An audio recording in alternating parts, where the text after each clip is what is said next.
JavaScript and the DOM. The DOM stands for Document Object Model, and JavaScript sees the web document as an object, and it understands it from a hierarchical perspective. So the root object that JavaScript sees is the window itself. The window, our browser window, is the root object. And then that has three sub-objects: the document, the location of that document, and the history. We're really concerned with the document. And the document breaks down into an HTML tag. We've seen that certainly on our documents, on our web documents. And within the HTML tag, there's a body tag. And then we could have whatever HTML is making up the page. Here, I'm showing an article with a header and a paragraph and a footer, and that matches the HTML that's in the image here on the left.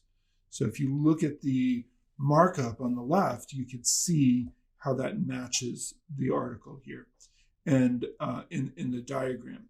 And JavaScript sees the article as an object that has children.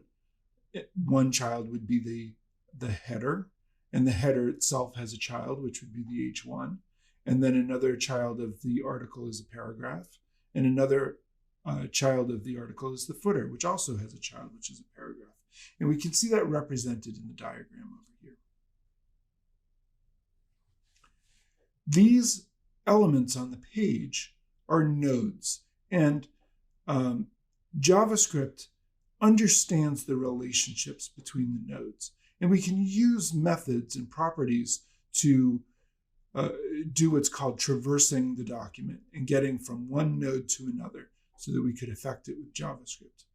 So for example, if node A was that article and it has three children, you could say node A dot first child is node dash A1, and node A last child is node A3. And you can look through the descriptions on the left here and understand the relationships between these different elements. So node A1 dot parent node, for example, would be node A, or we can look at the children of node A as an array, and we could say node A child node square bracket 0 would be node A1, and so on and so forth, right down through this entire list. So we can actually use this relationship to work our way around an HTML document using JavaScript and be able to get elements and do things with them. Now, if you're coming to JavaScript from another language like C++ or Java or Python or something like that, this is a little weird. This is kind of strange. But really, when you think about it, JavaScript's tight integration in with the browser and with what happens on our document is really JavaScript's reason for being. And certainly we're seeing JavaScript now outside the browser and in other places, but JavaScript's main reason for being is the fact that it can do this stuff and other scripting languages can't, or other programming languages can't.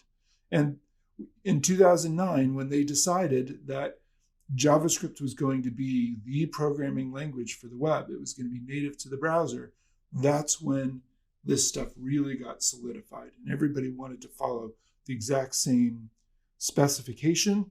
And even if they were doing slightly different implementations of it, they were following the specification so this would work with JavaScript in whichever browser you were in.